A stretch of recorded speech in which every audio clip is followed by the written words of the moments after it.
నన్న కథ చెప్పవా? మీరు వింటున్నారు kid stories in Telugu podcast by Sitaram, Reyansh and Snigdha. Reyansh, ఒక అడవిలో నక్క, తోడేలు ఉన్నాయి. నక్క వేరు, తోడేలు వేరు, తెలుసు కదా. నక్క అంటే ఫాక్స్, తోడేలు అంటే ఉల్ఫ్. అవి రెండు కూడా చాలా స్నేహంగా, చాలా ఫ్రెండ్లీగా ఉండేవట, కలిసిమెలిసి ఉండేటివి.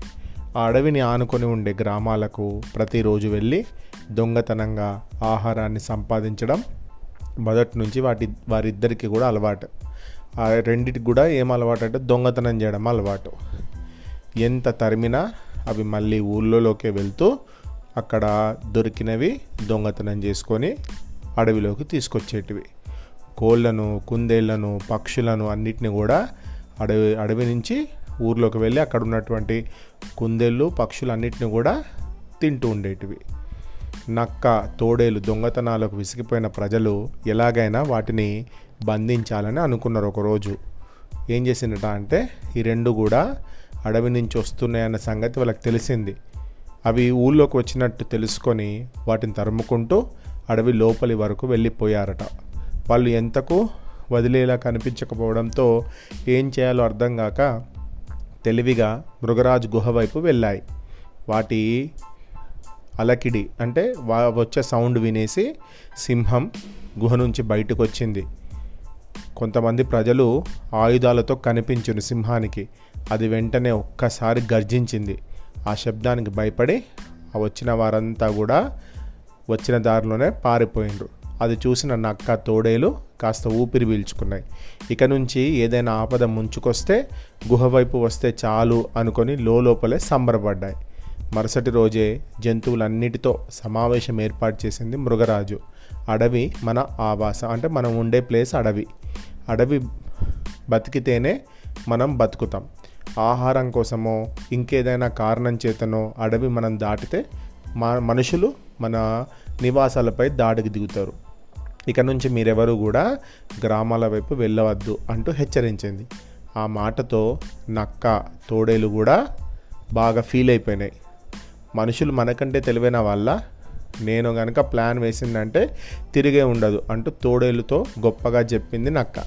నిజమే కావచ్చు, దొరకనంత వరకే మనం దొరలం, కానీ ఒక్కసారి దొరికామా మన ఇద్దరినీ విమానం అయిపోతుంది మనది. ఇటు అడవిలో మృగరాజు ఉండనివ్వడు, అటు మనుషుల మధ్య బతకలేం అంటూ అనుమానం వ్యక్తం చేసింది తోడేలు. నా తెలివి మీద నీకు నమ్మకం లేదా? మృగరాజు నమ్మిన బంటు ఎలుగును బుట్టలో వేసుకుంటే మన పని చాలా సులువవుతుంది అంటూ ధైర్యాన్ని నూరపూసింది నక్క.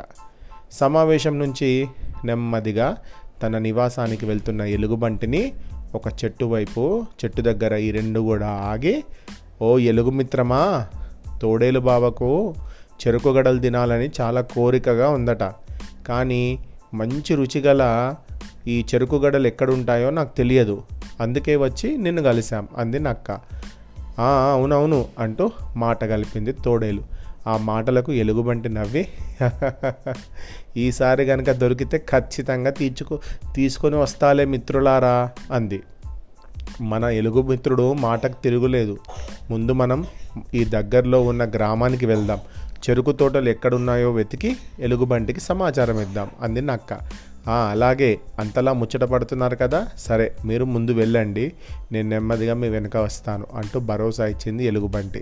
ఆ మాటకు ఎగిరి గంతేశాయి అవి. ఆ నెపంతో పనిలో పనిగా కోడిని, గొర్రె పిల్లలను దొంగతనంగా తెచ్చుకోవాలనేది వాటి ప్లాన్. క్షణం ఆలస్యం చేయకుండా సరిహద్దు గ్రామం వైపు నడక ప్రారంభించినాయి. కొంత దూరం వెళ్ళిన తర్వాత దారిలో ఆకులు కొన్ని కుప్పలులాగా పోసున్నాయి.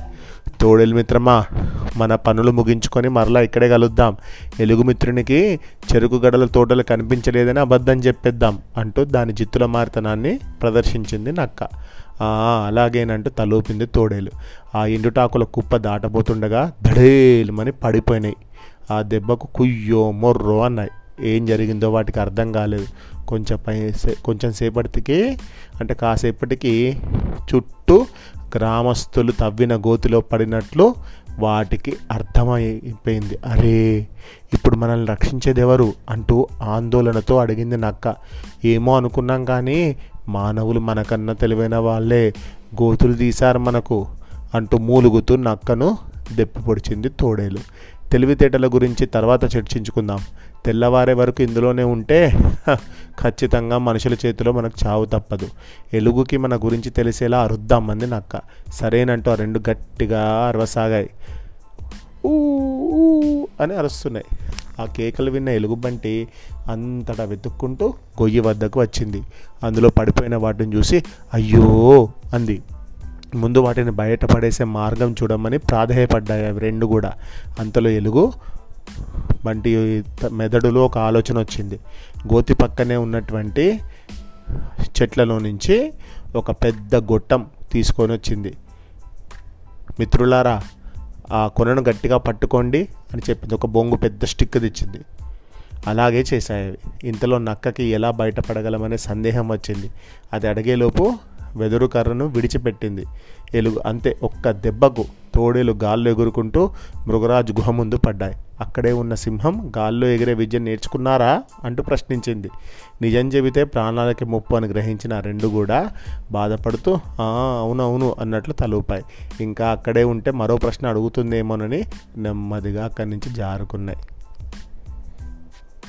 దీన్నే చావు తప్పి కన్నులొట్టబోయినట్టు. బాగుంది కదా కథ. ఈ కథ రాసిన వారు బివి పట్నాయక్ గారు. శుభరాత్రి.